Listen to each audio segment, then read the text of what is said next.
repos. Et maintenant, le Seigneur me fait encore la grâce de partager avec vous sa parole. Amen. Amen.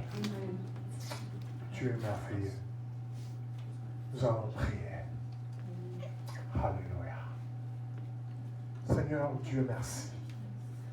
Je prie, Seigneur, pour cet enseignement que je commence aujourd'hui. Yahweh, je ne connais rien, Seigneur. C'est toi la source de toutes choses, la source de la révélation éternelle, mon Dieu. C'est toi qui as donné cette parole, oh Dieu. Tu l'as plantée, Seigneur, dans mon cœur éternel, oh Yahweh, pour édifier ton peuple. Je te prie, Seigneur, est-ce que ta parole soit réellement une vie, Seigneur, dans la vie de ton peuple. Que ta parole, Dieu, communique quelque chose ce matin. Et que ta parole fasse encore du bien. Que ça fasse encore du bien, éternel Yahweh. Que ta parole soit encore, oh Dieu, comme cette bonne et délicieuse sauce qu'Adam a préparée, Seigneur, oh Dieu, dans la langue, Seigneur, de ton peuple ce matin. Dans le nom de Jésus. Bénis ta parole, Dieu. Que toi seul, Jésus, tu règnes du début à la fin. Au nom puissant de notre Seigneur Jésus-Christ. Amen. Amen. Alléluia. Amen. Amen, amen, amen. Amen. Ce matin, comme je l'avais annoncé, je vais parler d'un thème que j'ai intitulé « Les dieux des vallées et des montagnes ». Alléluia. Et nous allons lire beaucoup d'écritures ce matin. Apprêtez vos Bibles, nous allons lire. Ayez un petit carnet, un stylo, prenez note s'il vous plaît, parce que c'est très très important. Alléluia. Amen. Les dieux des vallées et des montagnes.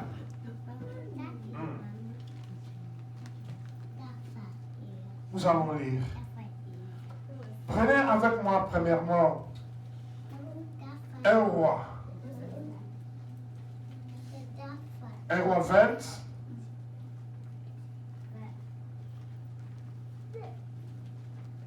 Nous allons lire à partir du verset 23e au 28e.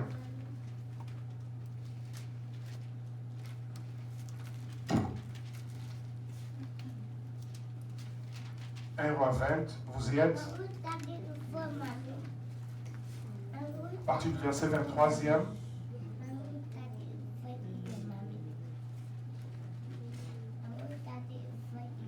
Je lis la parole de Dieu. Amen. Vous y êtes avec moi, un roi 20, 23 à 28. Il est dit ceci. Le serviteur du roi de Syrie lui dit, leur Dieu est un Dieu de montagne. C'est pourquoi ils ont été plus forts que nous. Mais combattons-les dans la plaine et l'on verra si nous ne serons pas plus forts qu'eux. Fais encore ceci, ôte chacun des rois de son poste et remplace-les par des chefs. Et forme-toi une armée pareille à celle que tu as perdue, avec autant de chevaux et autant de chars. Puis, nous les combattrons dans la plaine. Et l'on verra si nous ne serons pas plus forts qu'eux.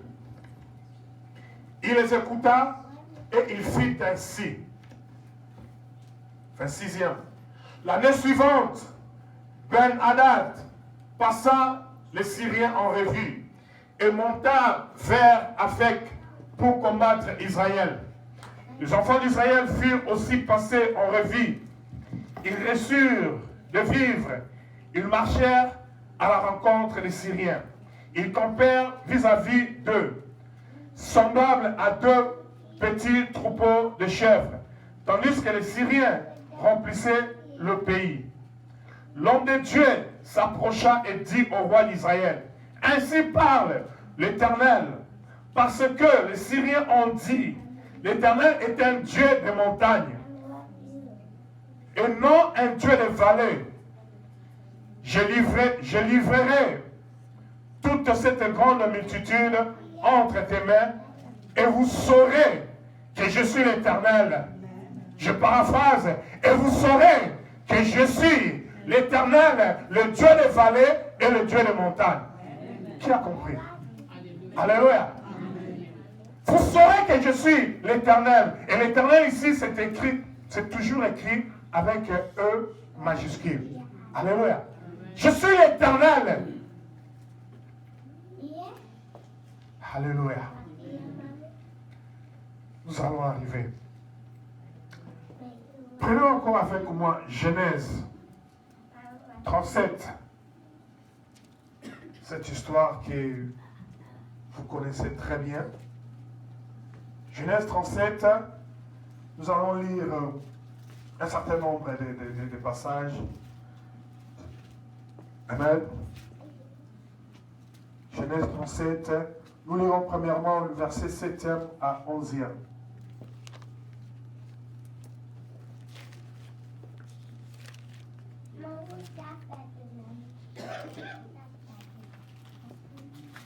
Genèse 37, de 7 à 11. Je vais lire la parole de Dieu.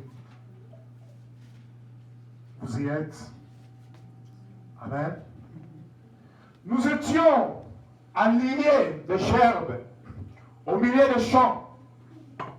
Oh, s'il vous plaît, prenons à partir de ce 6e, que vous compreniez un peu la pensée. Il leur dit, écoutez donc ces songes que j'ai eus. Amen. Écoutez donc ces songes que j'ai eus.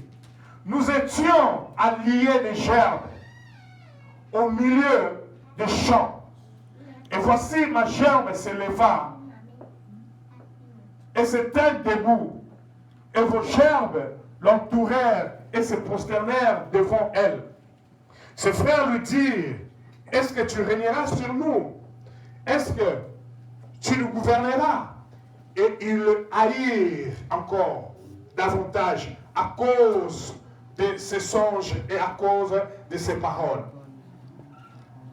9e, il eut encore un autre songe et il le raconta à ses frères et dit, j'ai eu encore un songe et voici le soleil, la lune et 11 étoiles se prosternaient devant moi.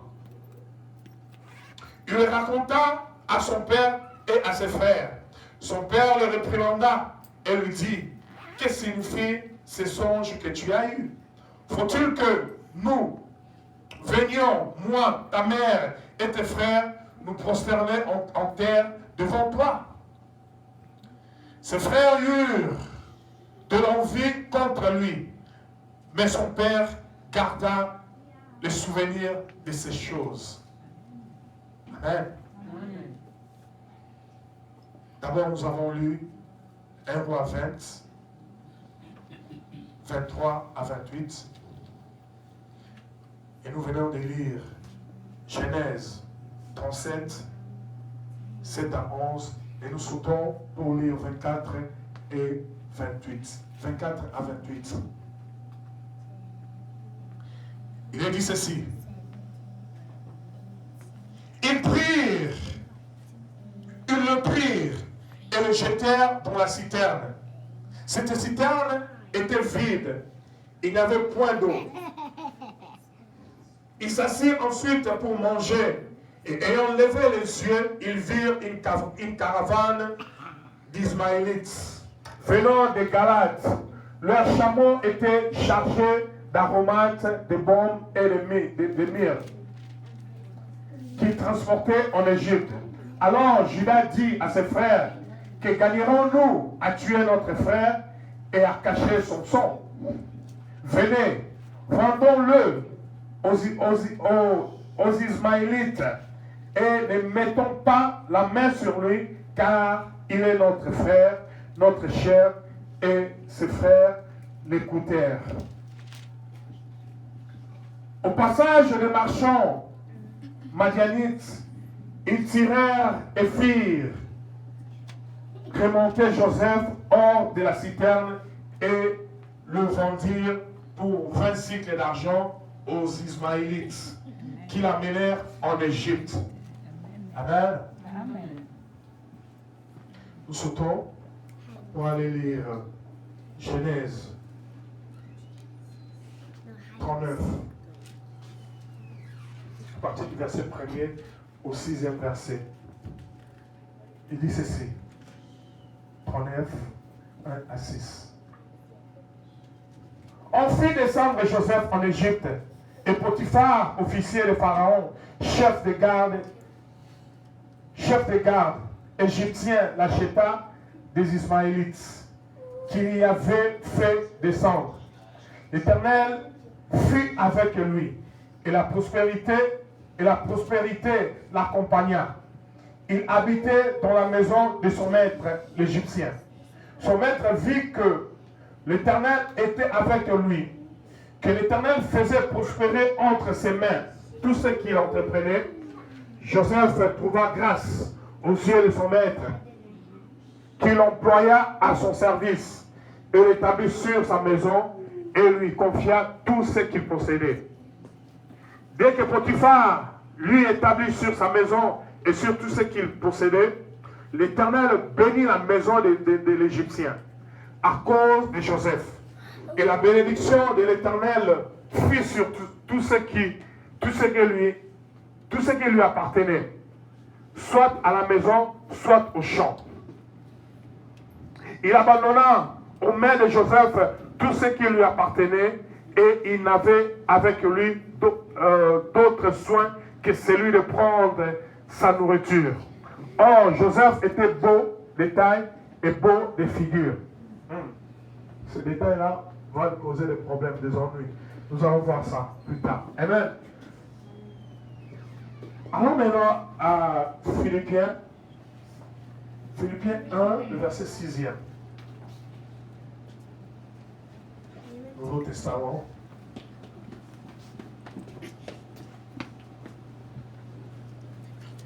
Philippiens 1, verset 6e, il est dit ceci.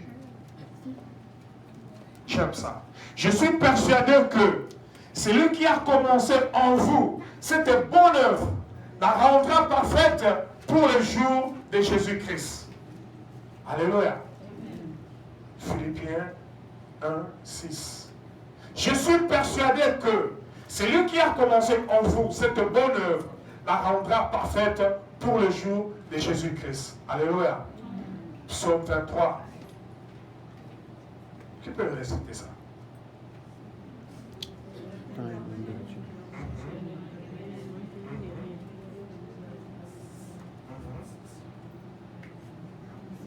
Psaume 23. Nous allons lire ça, tous les versets 23e. Je vais compter de 1 à 3 et puis on commence. Alléluia. Et je n'avais pas ta Bible. Alléluia. Psaume 23.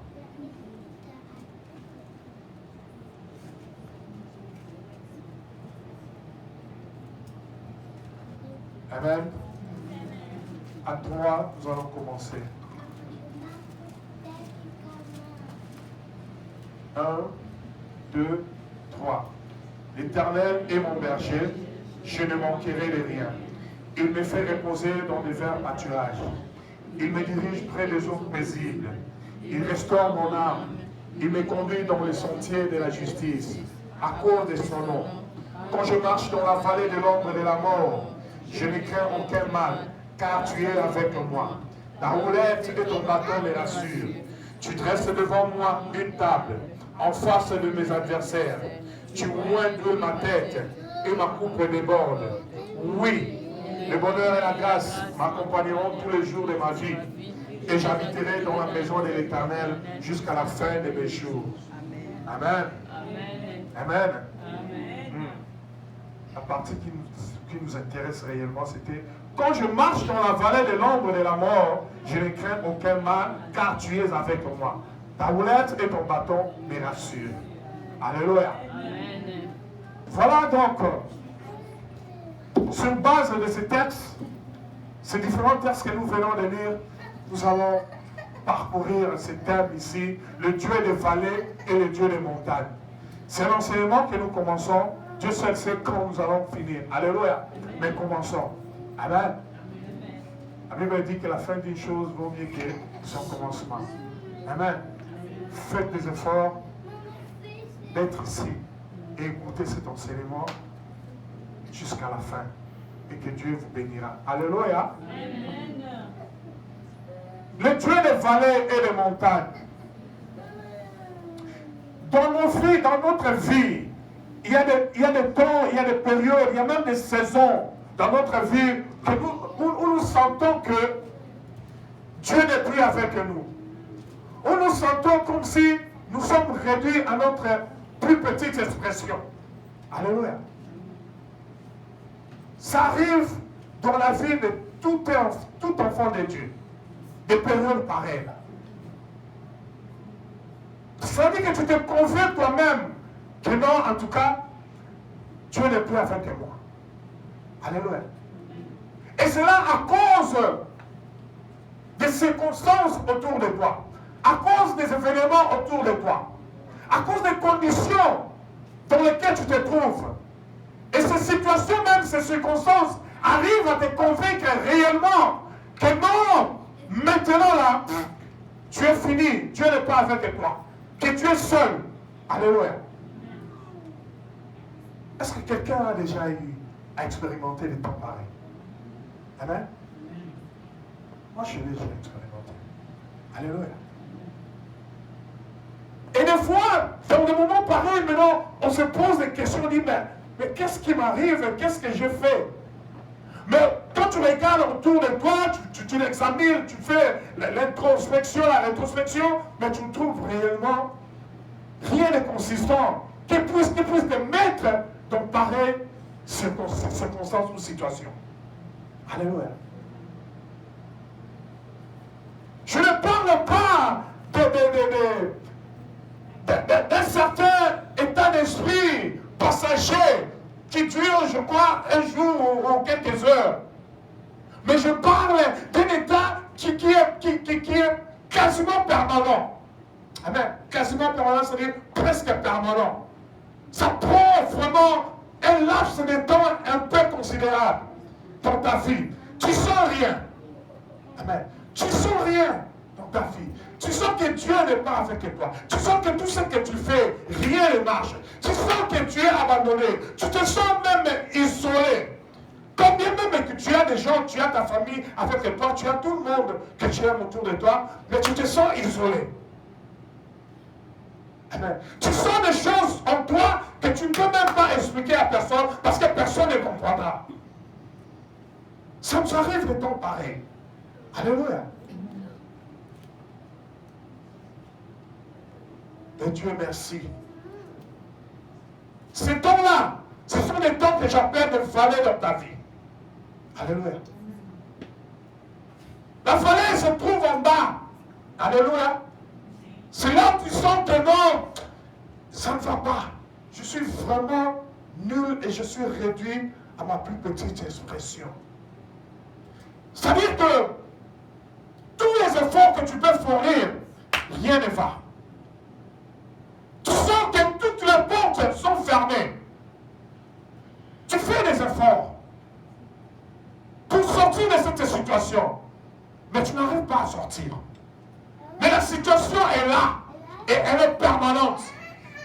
Et ça te fait perdre même des appétits, ça te donne des insomnies, et ça te donne à devenir philosophe. Amen.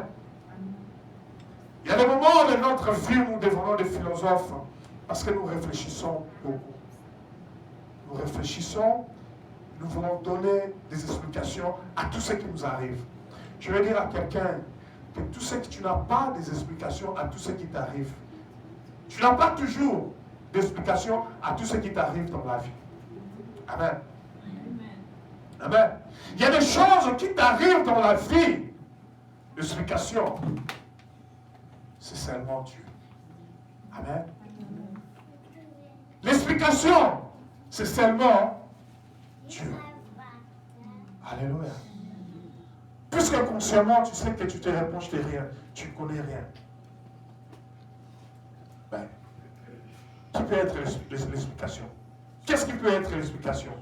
C'est Dieu. Amen. C'est ça la vallée. La vallée, c'est un endroit où tu te sens sec, infertile, improductif. Tu te sens nul. Alléluia. Avant que personne ne vienne te dire que tu es nul, que tu es infertile, que tu es improductif, mais toi-même tu es conscient dans ce moment-là que non, mais non, là vraiment, ça ne va pas. Amen. La vallée. Alléluia. Nous passons par des vallées. Dieu a eu à me faire passer aussi par des vallées. Amen. Mais je bénis Dieu. Parce que peu importe la vallée dans laquelle je passe, ce n'est qu'un passage. Amen. Alléluia. Je veux dire à quelqu'un, la vallée dans laquelle tu te trouves aujourd'hui, ce n'est qu'un passage. Ce n'est pas un endroit où tu dois demeurer éternellement. Tu es le passage. Alléluia. Tu es le passage. Mais la bonne nouvelle aussi, c'est qu'il y a aussi la montagne. Alléluia. Il n'y a pas que des vallées dans ta vie, il y a aussi des montagnes. Alléluia. Le Dieu des vallées et le Dieu des montagnes. Il y a aussi la montagne. Et la montagne, c'est là où tu te sens vraiment au plus fort de toi-même. Tu te sens armé, bombé. Alléluia. Il y a des moments dans ma vie, je sens vraiment que moi, je suis très fort, très bombé et très confiant. Amen. Non pas que j'ai des millions en banque. Amen. Non pas que tout est bien, tout est parfait dans ma maison ou dans ma vie. Amen. Mais seulement quelque chose, ça c'est un peu que venir de Dieu. Je vais dire ceci. Il y a plusieurs dieux des vallées, mais il n'y a qu'un seul Dieu des montagnes. C'est l'Éternel. Alléluia. Qui a compris? Alléluia. Il peut y avoir des dieux des vallées, mais il n'y aura qu'un seul Dieu des montagnes. Car la Bible dit, c'est la bénédiction de l'Éternel seul qui enrichit. Alléluia. Et c'est l'Éternel Dieu qui donne des bénédictions qui durent très longtemps. Alléluia. Amen. Dans un roi ici, on venait de lire. Il dit, hey, ils nous ont battus parce que leur Dieu, c'est le Dieu des montagnes. Amen. Alléluia. Mais allons maintenant les combattre dans la plaine. Et on verra si on ne va pas les battre. C'est-à-dire que ils ont les dieux des plaines. Alléluia. Mais notre Dieu, il est Dieu. Alléluia, j'aime ça. Qui peut le plus, peut le moins. Alléluia. Il est à la fois le Dieu des vallées et le Dieu des montagnes. C'est-à-dire, dans la situation dans laquelle tu te trouves, où tu te sens rien, où tu te sens réduit à ta plus petite expression, Dieu est avec toi. L'Éternel est avec toi. Amen. Ça ne veut pas dire, comme tu es en train de passer par la vallée, c'est-à-dire que Dieu n'est plus avec toi. Mais l'illusion que nous nous faisons souvent les chrétiens, quand nous passons par la vallée, nous croyons que Dieu n'est plus avec nous. Amen. Alléluia. Nous croyons que Dieu n'est plus avec nous quand nous passons par la vallée. Nous croyons que toutes les promesses de Dieu sur nous sont finies. Parce que les circonstances même nous convainquent cela. La situation, les conditions nous convainquent cela. Et on accepte cela. Alléluia. Et voilà les tourments qui arrivent dans nos vies.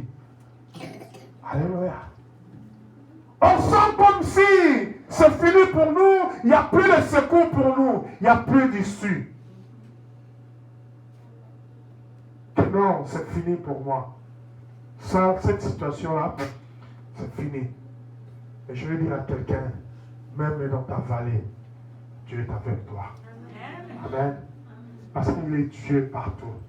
Oh, j'ai aimé le cantique qu'on venait de chanter ici. Alpha et Oméga, le Dieu de tous les temps. Alléluia. Ah, mais je me suis dit, mais ces gens-ci, ils savaient que j'allais donner ce terme ici. Amen. C'est pourquoi quand j'ai saisi ça, j'ai crié, le Dieu de tous les temps. Amen. Le Dieu de tous les temps, le Dieu de toutes circonstances. D'un bout à l'autre, d'une extrémité à une autre, tu trouveras Dieu. Alléluia. Nulle part, bien aimé, tu ne trouveras pas Dieu. Il y a deux endroits sur la terre que tu ne trouveras pas Dieu. Alléluia. Il est omniprésent, omnipartout. L'Éternel est Dieu. Et il est Dieu partout. Non, il n'est pas Dieu seulement quand ça va très bien dans ta vie. Alléluia.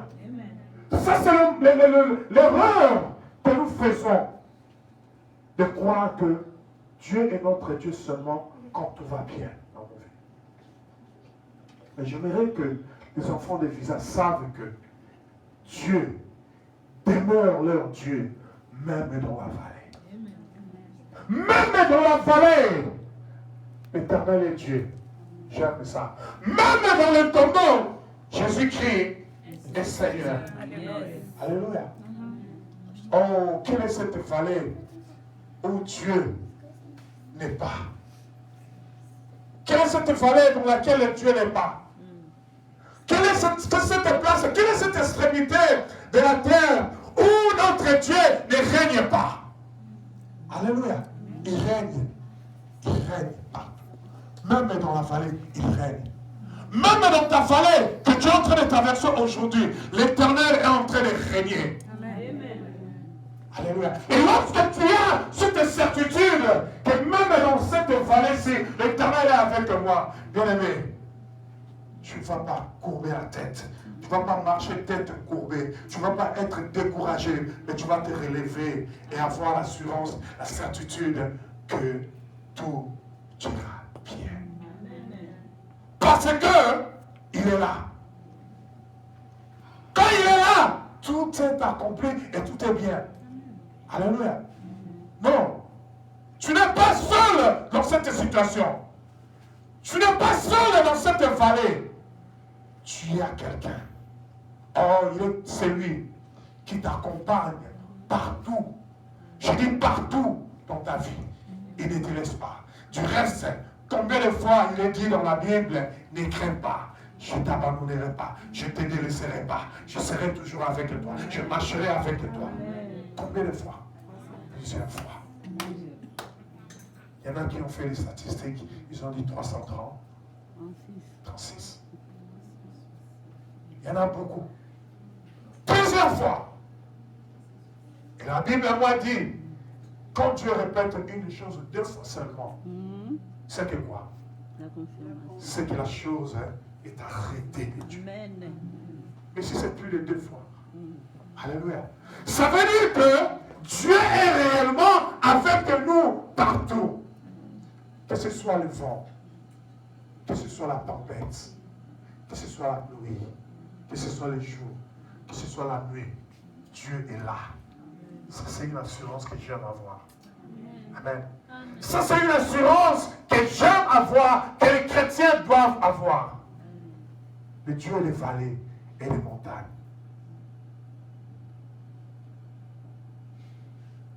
Lorsque tu as cette certitude, rien, et absolument rien, ne va te faire trembler. Amen. Rien, je dis absolument rien, ne va te faire troubler. Rien ne troublera ta vie. Amen. Les vallées sont appelées à venir, mais les vallées sont appelées à passer aussi. Parce que toi, Tu es en train de passer, tu es en train de marcher dans la vallée. Tu n'es pas assis dans la vallée. Tu es en train de marcher. Tu marches vers où? Tu marches vers ton Dieu. Et ton Dieu, c'est le seul Dieu des montagnes. Alléluia. Ça veut dire que lui seul peut te prendre et peut t'élever. T'enlever de ces vallées. Alléluia. Lui seul peut te prendre, te tirer de là où tu es. Et puis t'enlever, te mettre au sommet. Et puis tu commenceras à regarder la vallée comme ça. Alléluia.